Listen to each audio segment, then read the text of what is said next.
Hey there, folks. It's Aaron again, here to tell you that we have a Patreon page. I know I've said this every episode so far. I'm sure you're tired of hearing me talk about it, but you know what? It is important, and I'm going to repeat it over and over again because we need the help. I mean, I guess we don't need it like we're dying, but it's helpful, and we would like it. That is patreon.com/evacstation. If you head there right now, for only $1 a month, you can help keep this show going, help other shows get going, and it's only like $12 a whole year. That's basically one whole movie for us.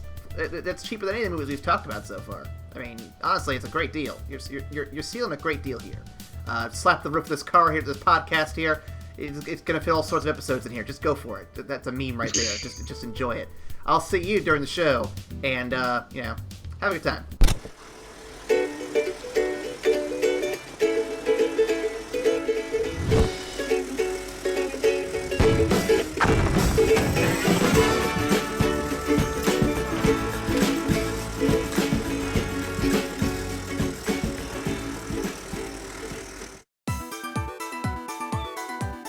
A podcast of film, of a family of crayon, hosted by these two, Ryan Matsuko, and I am Aaron Yamada. And for those who didn't catch that was a subtle haiku there. I hope someone caught that. Yep. I missed it because you didn't say asho at the end of it. Ah, I feel bad now. I didn't plan for that. The opening theme for this episode. So I haven't really settled on something yet. Right now, I'm putting in the filler theme of Bob's Burgers theme. I'll explain why later, but I feel like that'd be a good tune for this one. We'll see. So yeah, this week we're talking about My Neighbors, the Yamadas, a movie that probably isn't talked about super much in the Ghibli circle because it's very different, actually. Before we get into that, though, let's talk about what you're watching. Ryan, what you been watching this week? Well, let's see here. I actually caught up on a show that I had initially checked out and was into, but hadn't gotten a chance to finish up. It's called Into the Badlands. I've heard of this. It's on AMC. So essentially, it is a Western setting. Well, not really. Fuck. All right. It is. Cut that. Start over. It's hard to explain. Hold on. It is a semi-Western setting built in the ruins of modern society. Okay. But it's a post-apocalypse Western. Post-apocalypse Western. Game of Thrones plus Kung Fu. It sounds like it's got a lot of shit in there. It's really good though. It's like the idea is that the invention of gunpowder caused untold wars and whatnot, and really led to the downfall of society. So in the ruins of it, they essentially decreed that nobody could use gunpowder whatsoever. Of course, humans are humans and they still want to conquer shit. So instead of developing guns and firearms, they have gone full-fledged into martial arts. So everybody is trained to be fucking kung fu monks, and it's fucking boss. It's really cool. Fantastic. Yeah, I love it. It's a lot of fun. The writing isn't amazingly top-notch, but it's fun, and it's good to watch. And Nick Frost is in the second season of it, and it's really cool. Nice. I'll have to give that a look at some point. As for my week, so I talked about this a few weeks back, and I've been meaning to bring it up, but we've been so busy with trailers and shit. So I'm going to talk about it real quick here, and I also have a trailer I wanted to bring up, because it's the one that came out today at the time of recording that I want to bring up. But before I get to that, Luke, all the way through. For those listening, that was like months ago. For me, it was like a week and a half ago. Yeah, Luke Cage was pretty good. Ryan, you still there? Yeah. So you're kind of going in and out. But yeah. Hopefully my recording comes through. So Luke Cage. So Luke Cage. It's a different season this time around. I kind of like what they do with it. I'm not gonna get into spoiler territory here in case people are still catching up on it. But it's more angry and arrogant this season, and it kind of builds into his character. And by the end of it, he is definitely gone through an arc, and is definitely different than he was when he started. I'm really digging how that's going. I'm really digging how that's going. Yeah, I love it. I loved the second season. It was so fucking good. They do things with Luke's character that I absolutely did not expect, and they had Luke remain true to his character, but also took it somewhere that I didn't see coming, which was really, really cool. And that it throws a good amount of monkey wrenches into what the rest of the Defenders are going to think about Luke. So I'm like, yes, let's see what he does with it. It's going to be so good. I can't wait for season 3. Yes. Let's see. Hang on here. I'm looking up a character real quick because who was it? The character who plays the actor who plays his father. He passed away before the season ended, and so they had a little like tribute at the end of it, didn't they? I don't remember. Yeah, Reggie Cathy. Oh, that's the name. Okay, yeah. Reggie Cathy. Yep. Yeah. He is a fantastic actor. He did a great job. And I'm really sad that he passed away. Yeah, I was hoping they'd be able to build more into his character in the next season, but yeah, no, it's always really kind of sad when an actor passes away during a production or near the end of a production, like Heath Ledger, Reggie here, or even Carrie Fisher, for example. Like, so many good big names that just kind of go and their work isn't necessarily done, but for them it is. So I don't know. It's kind of hurts a little bit, especially when it's like he just did such a good job with that. I honestly loved how they introduced his character, and like all of this this charisma and arrogance just comes right off the bat as soon as they see each other for the first time, and it almost kind of foreshadows Luke. So Yep. it's like Yep. it's giving you basis for what you will see from Luke. Not to that extreme, but you're gonna see, yeah, Luke got this from somewhere. So when it comes up, you gonna see it. It's so good. I'm gonna stop. Yep. No spoilers. and, Everybody go watch that shit. It's really good.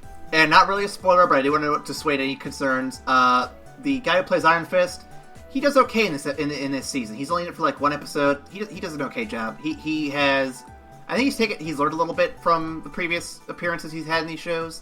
I'm hoping he carries that into his own show. We'll see. Fingers crossed. I honestly think it was the writing. I don't think there's anything wrong with Finn Jones's acting. I think the direction and the writing that he was given in Iron Fist was bad. And when you actually put him with a really good director and a really good script, it's like, oh shit. Mm-hmm. He can I act. honestly just wish they would just, cut the cord and be like, okay, listen, you're a good actor, you do a good job. Okay, listen, you're just going to be supporting character, you do a good job. Heroes for hire needs to happen, and your own show. Heroes for hire needs to happen, and your own show. It's fine. That'd be great. No, because I wanna actually see a well done Iron Fist. I think there's a lot of potential for really kick-ass stories in Iron Fist, and I want to see them. I want to see what they do with it, especially if they continue this trend of taking characters that were originally made for problematic reasons and really address that in today's society. Like, how the hell do you do a character that was made as a blaxploitation comic and make it and flip it to make it really amazingly representative of Black culture and what it's like to be a person of color in America? Holy shit, that's an amazing flip. I want to see them do something. We'll have one disappointment in the entire season. It's not anything that they did wrong. It's just one thing I wish they had added. Martial arts. I know at the end of Black Panther they had introduced the idea of a Wakandan embassy in New York. The entire season. I would have loved to have seen some reference to that somewhere. Just anywhere, because I feel like I know this at would the have end been of the Black show Panther, to they put had introduced the idea of a Wakandan embassy in New York. I would have loved to have seen some reference to that somewhere. Just anywhere, because I feel like this would have been the show to put it in. Not yet. What you have to realize is that all of the Netflix movies are happening like a period of time before the MCU. So they're like, you're not gonna see any repercussions of like Black Panther or the snap. Well, I figured it wasn't going to be. I love. I figured it wouldn't be after Infinity War, but I figured it would be like in between. I don't know. No, it's before. All of the Netflix shows are happening before, so you wouldn't see a Wakandan embassy for a long time, or for a while. I wasn't aware of the timeline. I wasn't 100% sure. Okay. The other thing I saw this week, I want to make it real quick. Today, it's way later for you guys, of course. The Venom trailer, Part 2, came out. What? A second Venom trailer. So I watched it because someone on my Facebook was like, they really want to see it, and I'm like, okay, is this better than the first one? Because I'm hoping it is. So I opened it up when I get home. I put it on my phone. I'm like, okay, just lay it on me. What do you got? And I don't like it. Like, it's not surprising that it didn't get better. I actively think it looks worse. Oh no! Because we actually get to see more dialogue and more quote-unquote story, and I am just like, I couldn't give any less of a shit about this movie if it tried. Oof. Like, to clarify, I think Venom, once he's in full costume, looks okay. Not great. Better than Topher Grace, sure, but not great. He's just okay. That's as far as I can take that. There's one, like, little bit at the end of the trailer where he's threatening some guy in a store. I don't know if he's, like, the clerk or the owner or just some dude, about ripping off his arms and face. And then he says a line where he'll be a armless, faceless turd in the wind. I'm just sitting here like, you wrote that. You wrote that and put it in a movie. Are you kidding? Why are you doing this? I want to pause this recording and watch it. Oh my god, that sounds so bad. It's so god-awful. It's just... I can excuse them to an extent for not making this connect to Spider-Man. If you can sell me on that, sure. But you can't excuse... No, it's just... It makes me sad. Oh, Venom's not even my favorite character, and I can admit that this is still just not what he deserves. Oh no! But hey, I mean, I'm not super upset. I mean, I expected Sony to fuck up Spider-Man stuff more. They're just meeting my expectations.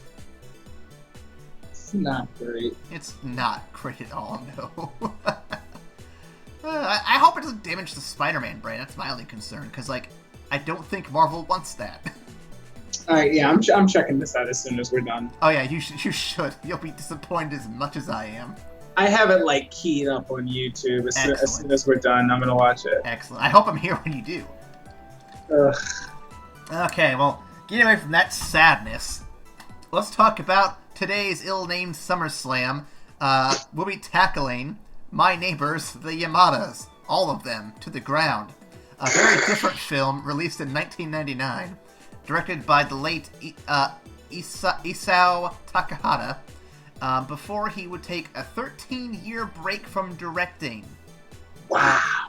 While the reception for this movie was the English dub features notable voices such as Jim Belushi, Jeff Bennett, Molly Shannon, and Tress McNeely. Wow. Who returns as yet another old woman. Like Ocean Waves, I don't really have any awards for this movie, but it does have a cumulative box office number of 13,695,000. Okay. Yep. As a bonus fact, this is Studio Ghibli's first 100% digitally animated film. Director Isao Takahata wanted the art style of watercolor pictures, which needed digital technology to get the style right. The art style would later be repurposed in the next Takahata-directed film, The Tale of Princess Kaguya in 2013. Huh. And we'll get to that one before too long, boys. Don't you worry. So, Ryan, what do you think of this film? What are your initial thoughts? Initial thoughts, I'm loving the fact that that this project is introducing me to so many different kinds of anime. I've mentioned it in the past. Yep. But this, I had never heard of this movie. I didn't really go in with any expectations, and yet this movie somehow defied every expectation I didn't have. Because I absolutely did not expect this kind of comic strip, like animated comic strip style with this family that just goes through like fun things. I had fun with it. I personally loved the comedy in it, but overall, it was unexpected fun. That's what I'll say. All right. I will add, I think the art style is very unique and fun. I actually really enjoyed that. I was not super hip on the story. I didn't really click to that too much, but it isn't without charm. I do think it has a lot of charm to it. With that, I do have a synopsis here, Ryan. Let's do it. It's a little busted up. Do you have a synopsis? It's so okay. So let me break this down. I think I even mentioned it in the first. Yeah, okay. So I mentioned it in the beginning, so I'm not going to explain it. But it's a weird one to make a synopsis for. So I'll just dive into it as best I can. Here we go. Ahem. My Neighbor, the Yamadas, is less a film and more a series of vignettes looking into the lives of the Yamada family. Watch them from the moment Takashi and Matsuko get married, to having kids, and seeing the many misadventures they have during their lives. The film is framed with a speech at their wedding, stating that having children can help a marriage weather any storm that may come. As a friend of people who come from broken families, this isn't really the best advice. Okay. The vignettes tend to pair off characters in some fashion, with the young daughter Nanako not getting much attention. Presumably the film is drawn by her in universe, as she is the one who introduces the family before the weird haiku reading older man takes over for narration. We see the family struggle through typical middle-class family problems, but with a Japanese spin to it. The Yamadas, more like the Simpsons, am I right? I mean, I guess that would have been true in the 90s, but, I mean, now I don't really know if the Simpsons are what they are anymore. Are they middle class still? Anyone? No? Moving on. Such short stories include Matsuko struggling in school or getting chocolates from girls in his class. The mother... did I get their names mixed up? I did. Fuck, I'm dumb. The mother, actually in Matsuko, deals with caring for her family and living with the presumed mother-in-law. The father, Takashi, deals with being a role model and a provider for his family. The daughter is a kind of there, and the grandmother is Shige, being forgetful and scolding to the family for various things via her aged wisdom. Most of the stories are meant to be heartwarming and funny, but there are a couple that aim to be a little more depressing or heartbreaking in concept.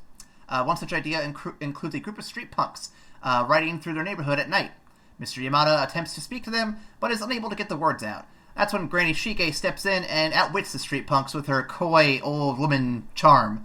Mr. Yamada is outdone by his mother in dealing with these tough bikers, and he feels a bit lost in his manhood and sulks in a nearby park for a bit as the camera pans away to the next scene. This slow summer moment feels like a reflection on men in modern society who feel they have no place in the world, that doesn't rely on physical strength to survive anymore. What role do they play, and how do they adapt to this world, is what the film might be asking. The movie ends with Mr. Yamada speaking at a newlywed couple at their wedding, and having to improvise his own speech without his notes. He talks about sometimes the person you must rely on will most likely make mistakes, but it's knowing that they aren't intentional and that they mean the best that keeps the marriage together.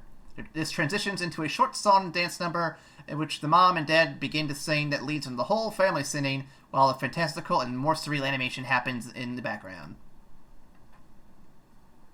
I know I skipped a bunch of stuff, but this literally went all over the place with this vignette, so it's hard to really get a straightforward synopsis here. So hey, no, you did pretty damn good, honestly. I wasn't really expecting a synopsis period, but damn. Hey, I tried. You did, man, you did. So, Ryan, what are your thoughts now that we've gone through all that? So It actually, I remember when we did uh, Only Yesterday, Yep, and you asked me I during that I did. question, would you would you be interested in like a movie of just like straight up vignettes that just had fun with everything? And I said only if it was building to an overarching like point. I think this movie doesn't do that. It I doesn't. think this movie. I had a lot of fun with this movie, but this movie essentially played out to me like a series of animated Sunday morning like newspaper comic strips that were just really really fun in their own like little settings. It's just like, all right, you're set up. You have this 5-person family, and they're gonna have a lot of fun, and they're gonna go through life. Go. And then you just get a bunch of stories of them. And I laughed really hard at every story. And it was a lot of fun, except for the Street Punks one. That was really kind of sad. I like that one though. I really like what they were trying to do. The animation was good when it became the Moon Knight Rider or something like that. It was really cool. I liked all that. Yeah, I mean, I like the animation of that, but the story kind of brought me down. Like, I spent like the entire movie laughing my ass off, and this one I was just like, oh, I'm sorry. I'm sorry, sir. I did laugh when the grandma stepped in. It's like, hey, you punks, and then started like sweet talking him and actually convinced him with her own bullshit. I'm like, man, I honestly didn't know where it was gonna go. I was just like, what's gonna happen? She's a sly old woman. I'll give her that. Oh my god. Okay. Well, then let me get to this first question here, since we're already on it. Were there any vignettes that stood out to you the most or grabbed your attention the most?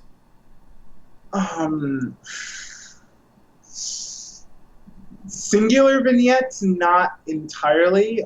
I really love the comedy throughout all of it, and I like if we're gonna talk about things that stood out most, I'm gonna bring out two of them. Okay. Because I thought, and it was just how it played to me, but I thought it was a recurring. They had brought back an old joke. So towards the beginning of the movie, Mrs. Yamada tells her husband, "Hey, can you pick some stuff up from the store?" She says, she gives him a list like cucumber, ham, lettuce, garbage bags, and light bulbs. And she's like, "I'll make a list." He says, No, don't worry about it. I'll remember it." And then it cuts to him saying, "See, cucumber, ham, lettuce, garbage bags, and light bulbs." And it's him just sitting down after he had gotten back from the store and said, "See, the only thing I forgot was to buy them." And I laughed and I died. It's just like, God damn it, sir, what are you doing? It definitely felt like dad humor almost a little bit. It was really good. It was really good. But what killed me, at the very end, he stands up to make his speech, and she slips him his notes for his remarks. And he pulls it out and he looks at it, and it says cucumber, ham, lettuce. And I thought that they brought it back and hit him with the fucking list. And I laughed so hard I cried. I'm about to cry just remembering it. I had to pause the movie and catch my breath because I was laughing that hard. So yeah, that's it. That's what I'll say. I do like how they also sandwich the movie a little bit, or bookend the movie with the whole wedding thing happening, and how he is giving this advice and they pass that same wisdom on to the next couple, and it fits with everything in between. It's not a straight narrative thread like Only Yesterday had, but it's a nice bookended story almost, with it's like the prologue and epilogue match perfectly, and everything in the middle is like, oh hey, here's just some random shit, here you go. You're right. And it's what kills me is that I got so wrapped up in each individual vignette and all the jokes that I kind of missed that.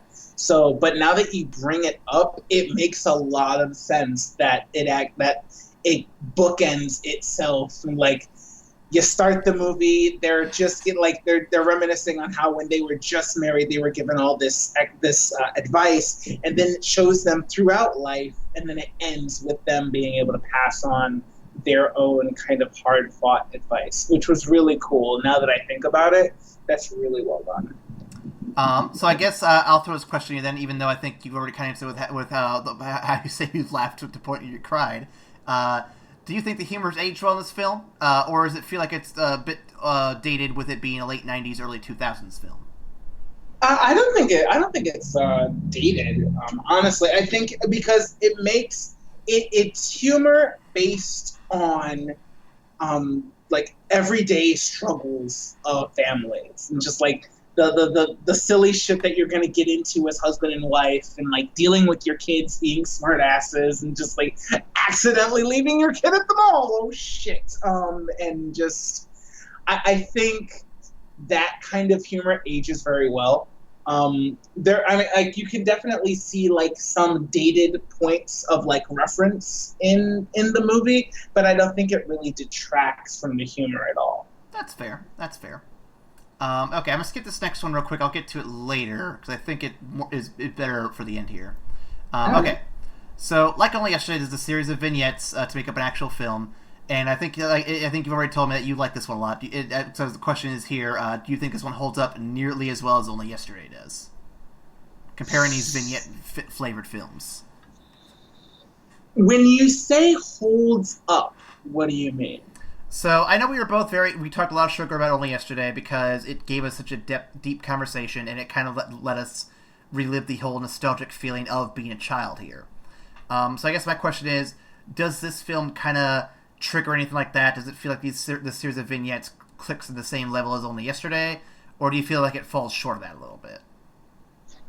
I wouldn't say it falls short, but I know they're very different, so it's hard to compare. Yeah. I wouldn't say it falls short, but I would say it didn't click with me as much as Only Yesterday, and that's only because I have not experienced the things that it would click with me yet. I'm like, fingers crossed that I don't die alone. But eventually, I would think that when I actually am married and have kids and am living that portion of my life, I can come back to this and really reminisce on some shit. But Only Yesterday, everybody's been a kid. Everybody has dealt with school shit and like having to deal with liking somebody, and girls having to deal with boys and like crazy shit like that. Everybody has had to deal with that. So I think that's a little more accessible as opposed to reminiscing about good old family times. You know Fair enough. I mean, I can kind of see myself in the shoes of the young man. I can't remember his name because I wrote the fucking wrong name down. but I think it's Nobuo. Noboru? Noboru. Maybe. I think. I can see myself in his shoes a bit. I mean, I've been the older brother, and I've been in the whole embarrassing like family situations where it's like, oh hey, I got a girl on the phone, and everyone's making a big deal about it. Oh, this girl gave me a gift at school. Oh no, they're making a big deal about it. I've been in his shoes. I get it to an extent. So I can kind of click with this film. Again, not to the same degree as Only Yesterday, but I click with it enough. I get it to a point. Okay. Next question. And I feel like I'm speedballing through these here. We'll see. What is the overarching meaning or point to Yamadas? Or is there one? I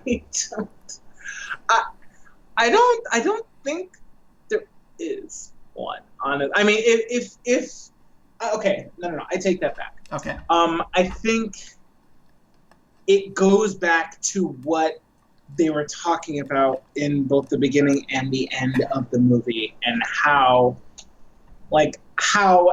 during life, like as a family, you're you're gonna encounter rocky storms, you're going to encounter calm waters, and like they emphasize the importance of family to get through all the times that life is going to throw at you, rather than just the hard times or just the easy times. So having that kind of central meaning bookend the movie, like you mentioned, I think that really makes it clear that that's kind of what what the movie is essentially trying to say. It does it in a very roundabout way. It just kind of states it at the beginning. Then you have a lot of fun stuff with very few poignant moments, but like it's just a lot of comedy, and then it says it at the end. It's just like, if you weren't paying attention, this is what we're saying, and then it goes on. Yep. No, I think that's pretty on point there. I mean, I brought up the bookended wedding bit too, and I think we're both on the same page there for that. So, I definitely think you lose the meaning and point during the middle of the film, which you do. May be a detractor against it, just because it's like, at least in Only Yesterday, you kind of could follow along with what's going on once you understood the two parallel storylines taking place. And in here, it's just bouncing around a different little mini stories in this big bookended thing. I don't know what you want to call it. So yeah, I don't know. I think there is a point to it. It's just not super clear until the very end when you're like, oh, it's bookending to that bit. I get what's going on now. Yeah, I would say that too. Okay. So 2 questions here, and then we'll move on to my bigger question, which I'll explain here in a minute. If you could give any words of wisdom to a newly married couple, what would you think you would say? Man. I'm not trying to get spoilers for my wedding here. You can choose something that you won't say to me. So. Oh, bro, am I gonna have to say something? Jesus Christ. Shit. I'm not sure what advice I can give. I've been single for so long. But I would mostly hit on the points that were said already, and how finding someone that you want to spend the rest of your life with is truly a blessing, but the rest of your life is a long time. And to really last that amount, it's not just going to be, okay, we're here and we're going to be together forever. It's going to take conscious work and a conscious effort to love one another and to be committed to being committed.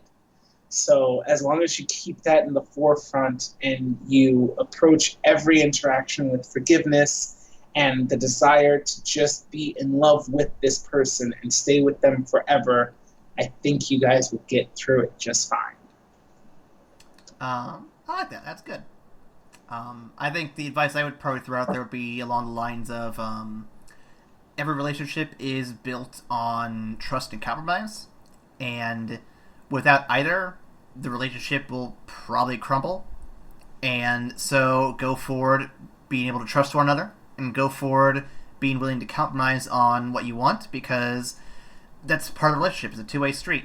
You're not going to always get what you want. They're not going to always get what they want. But as long as you're both willing to compromise, you'll end up happier than no one getting anything.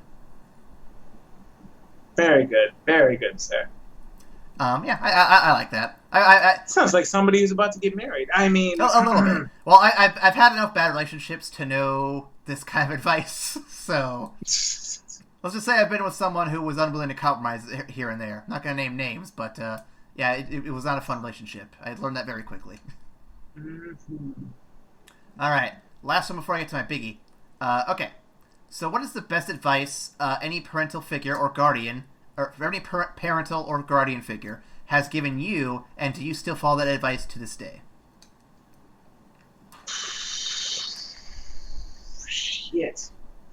Do you have an answer for that? I have to think on that one for a second. I've been struggling with this one for a bit too. I wrote it down thinking, this will be easy to figure an answer for. But I think I've got something. And I think the best advice I could probably give, or that I've been given, I should say, is don't buy what you can't afford. Well, no, I mean it makes sense. It's about being responsible with your money, and I think that's something everyone needs to be held accountable to. Because I mean, if you look back to old situations like the housing market, people bought houses they couldn't afford, and so on and so forth. That led to the fucking recession and shit. And I think it's a lesson everyone should learn. Is just don't spend more than what you have. Live within your means. That kind of thing. All right, that's pretty good. I wish my parents had told me that. I had to learn that my damn self. Honest. I, I was never like super financially irresponsible, but I learned how to budget and how to like be really financially responsible on my own. yeah, I think it's definitely helped, but I think it does have a downside in that, and you can probably ask Amanda if you want. But I do feel like I might be a bit cheap at times. Not that it has been a problem. I mean, I'll willingly spend money when I need to, but I feel like I definitely spend less than I probably could if I really wanted to. Man, with this fucking economy, shit, I'm not gonna be mad at you. Um, so I would say the best advice that I have been given by parental figures, it was couched in a lot of religious upbringing, but the core of it was to not spend energy worrying about things that are going wrong. It's not to completely ignore it, not to ignore it at all, but to, instead of spending that energy being anxious about things and like worrying about how it could get even worse, instead take a breath, take a step back, kind of recenter yourself, and be able to look at it without the worry kind of making everything blown out of proportion. It's the best way to keep your sanity in check, and also a way to clearly see how to deal with the problem, as opposed to it getting blown out of proportion in your head. I like that. That's good. That's good. I feel like I've gotten similar advice to that before, but I don't think it was worded quite that way. So, but I definitely feel like it's on point. Cool. Okay. So last question here, and this is kind of gonna paint my opinion on the film a bit here. Okay. All right. So when I watched this film, I was thinking in my head, this is a struggle of a middle class family, and it's kind of like a sitcom-y vibe to it, like it's just a bunch of like short little comedy bits. And I'm thinking to myself, what are some comedy, or what are some middle class struggling family comedies that I've seen before? And I immediately went to Bob's Burgers. And I'm thinking to myself, how do these guys compare to Bob's Burgers? And yeah, I guess that's where I'm going to leave it there. Is how does something like this compare to Bob's Burgers, or if you're more inclined, Simpsons, Golden Years, or King of the Hill? And for me, I'm going to throw my 2 cents in here. I think that I'm going to specifically talk about Bob's Burgers because I think this show has a very similar charm and heart to it that Bob's Burgers does. I think Bob's Burgers tackles these kind of stories with a little more depth and complexity. Granted, it's not a series of vignettes, but I think I would have liked to have seen maybe a few less vignettes and maybe a few more fleshed out short stories within the whole picture to fully dive into a given situation or problem, or just a running bit of gags. Because in looking back at all the best of Bob's Burgers and all the best of what this film has to offer, I definitely think that I just get more laughs and more... I don't want to say lessons, but I guess more... I take away more from what that's offering, I guess, is what I'm trying to say. That's fair. That's fair. I would argue that in the case of the comparison, I think you have to consider the fact that Bob's Burgers gets a lot more time than this movie does. No, and I like I said, this is a bunch of vignettes. Bob's Burgers is a full 30 minutes, so I get that. Yeah, like they get 30 minutes to tell each and every story, to pack in as many laughs while also giving like really good stories and just like a lot of fun out of it. Whereas I felt that this movie, like I'll be honest, after the first 20 minutes, after the first 15, 20 minutes, when I realized exactly what I was watching, I kind of stopped looking for like deep introspective meanings and just laid back on my couch and just prepared to laugh for an hour and a half, where it's just going to be joke after joke after joke. And at times it got boring a little bit, not because it wasn't funny, but just because there was no like kind of central conceit that it was there was building nothing pulling to. you along. Right, there was nothing pulling you along. Right, but I would say that that's primarily a drawback of the format that they chose. Yeah. You know, I feel like it was a series of Sunday morning like comic strips given animation, and like it was like I was watching a Calvin and Hobbes book play out, which was fun, which was really cool. But yeah. No, I hear you. Like I said, I just think I just would have preferred something a little with not a lot more meat, but just a little bit more. I feel like we got a very kind of bare bones experience compared to some of the stuff I've seen. And again, I understand it's a time difference. This is like 5-minute shorts in a series of shorts versus a 30-minute cartoon. But I think I would like to have seen Yamadas maybe blown up to that a bit. Not necessarily a bunch of... Not necessarily a bunch of episodes, but like just maybe like 15-minute episodes. Like just short episodes that kind of dive deeper into their lives, the humor, and maybe just like the problems and why and how it reflects the modern Japanese middle-class problems. I think that would have been something I would have been very interested to see.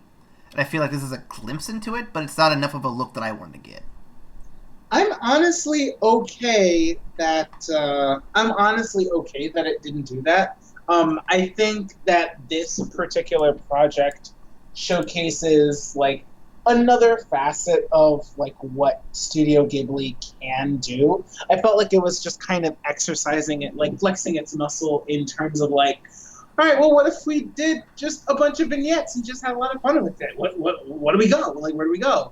I think that Studio Ghibli constantly puts out these really like nuanced, introspective stories or these big flying fantasies. And I think for this particular project, they took a step back from it and said, let's do something entirely different.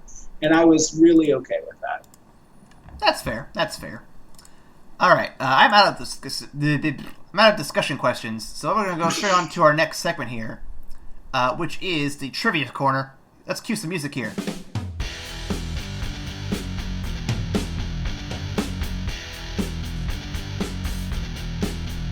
All right, so I've got the classic Explain the Trope trivia here for this episode. I got 3 tropes from anime, and I want to see if Ryan can guess them real quick. I think he'll get at least one of these. We'll see. I have faith in you, Ryan. I have faith. The bar is so low. Okay. Deservedly so, but it's so low. Okay. What's the one I wanted to start with? Okay. Ryan, explain to me the trope of the 4 gods.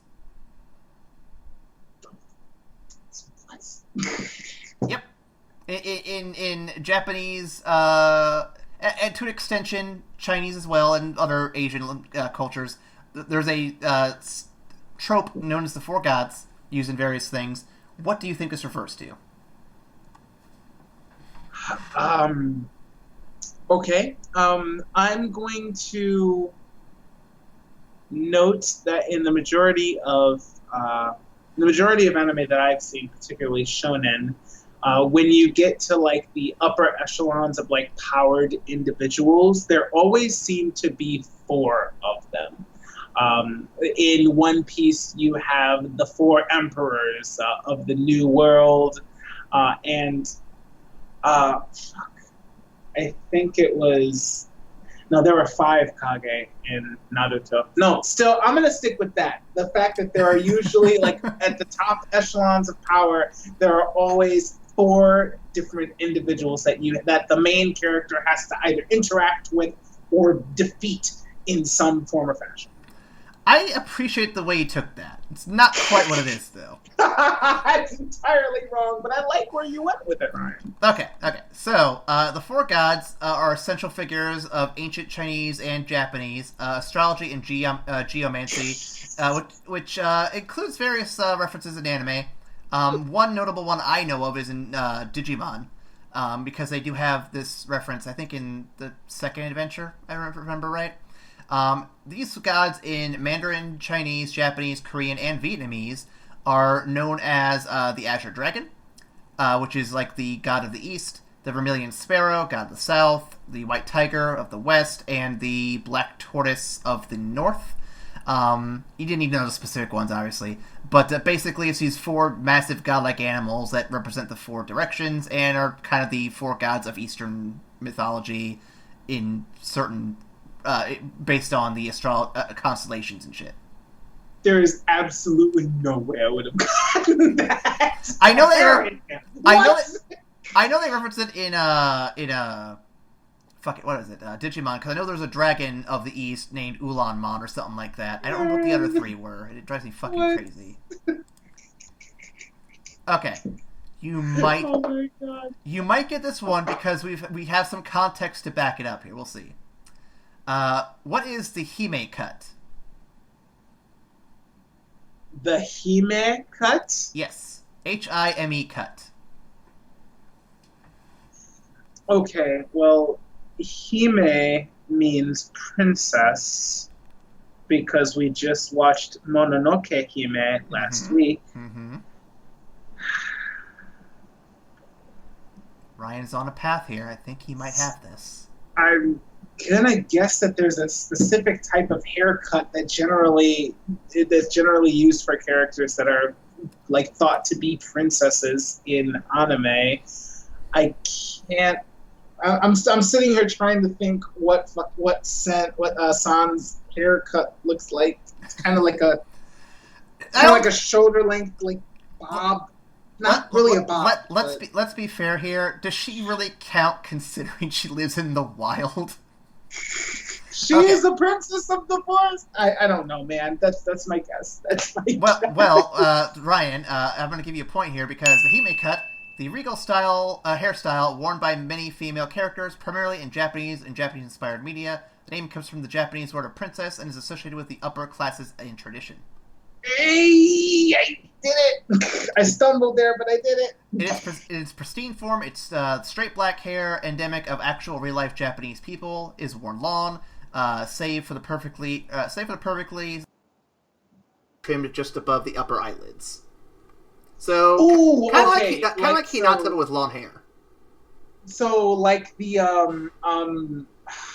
crazy chick in Kill la Kill, who wore all white, like the head of the school. I think so. Yeah. Yeah, she had like super like long black hair, just straight and cut, and then she had the bangs. Yeah. No. Okay, I got you. Yep. I see we're on a roll here. Okay. Let's see. Okay, I don't know if you're gonna get this one. This is interesting now. Okay. Thank you, Aaron. What does the trope mono no aware mean? Mono have no fucking clue. What the hell is that? Okay. I'm going to read what it says here. According to TV tropes, mono no aware. All things in life are fragile and impermanent. Everything we lose is doomed to fade, but at the same time, isn't it what makes it beautiful?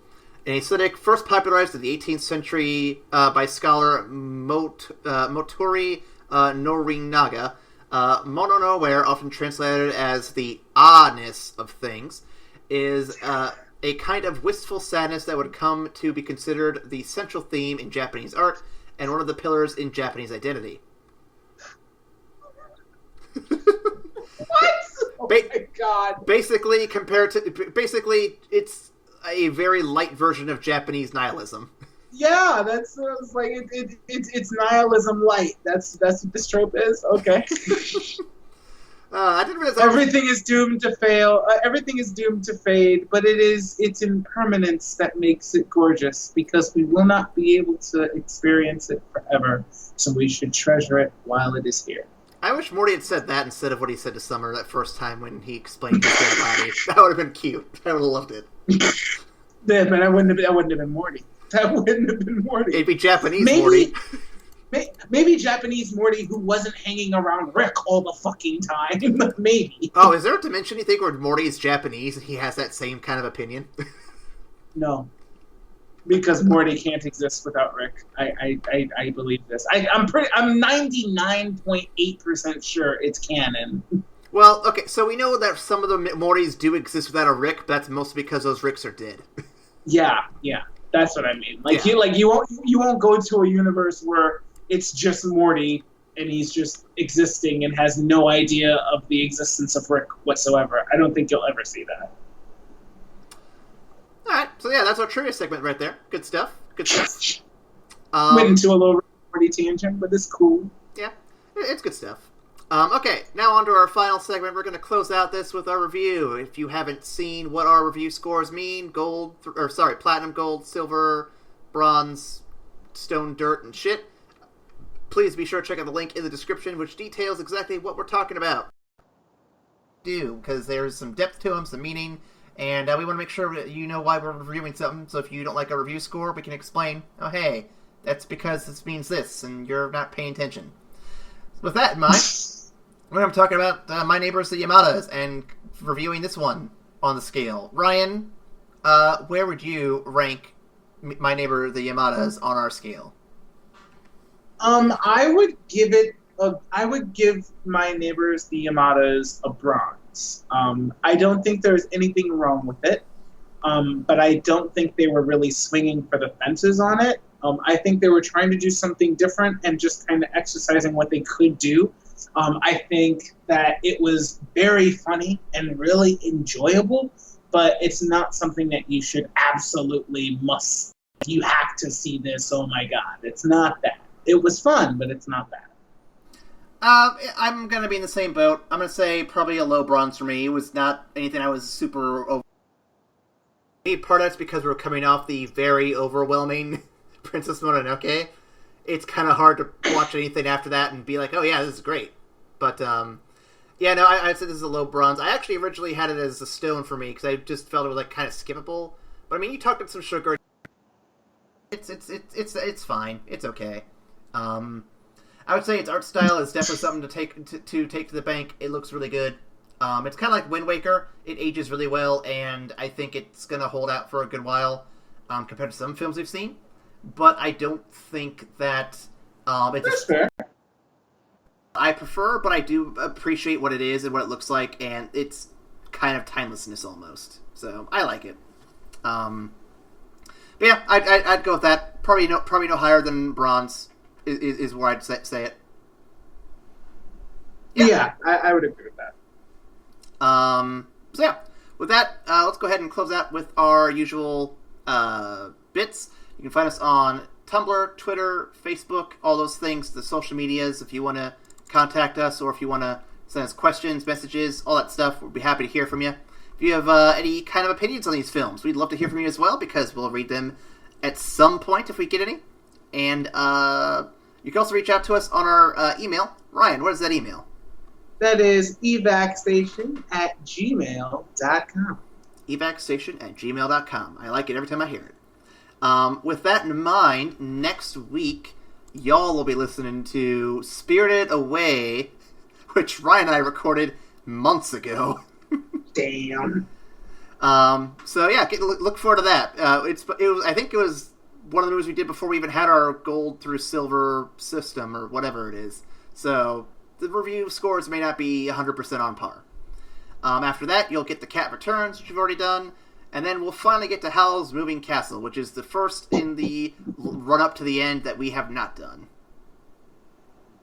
I actually watched ahead on that one, Ryan. I'm excited to talk about it, because I have some thoughts on that one, and it's a film we're watching with it that week. I haven't seen Howl's Moving Castle in forever, so it'll be good to refresh my memory on it. Yep. And if you like those movies and want to talk about them, make sure you leave us comments down below, and we'll try to read them as quick as we can. And, yeah. Ryan, is there anything I'm forgetting? No, you covered it. I mean, we've touched on the fact that I'm lonely and want to talk to people. We've touched on the fact that we're continuing to do these movies that are a lot of fun. So, yeah, there we go. Yep.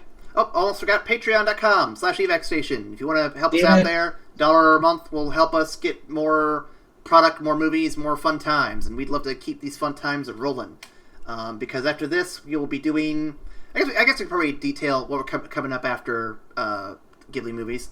After we're done with the Ghibli, we'll be doing a round of favorites in December. We're only a few months away from that, because this comes out at the middle of September. So yeah, at the beginning of December, we'll do a month of favorites, and then into January. We have not settled on our theme just yet. We have a couple brewing, but I think we are leaning towards a specific one. I don't want to tell it until we're confirmed on it, though. But yeah, I think you guys will like it. The new season starts right then and there. Good.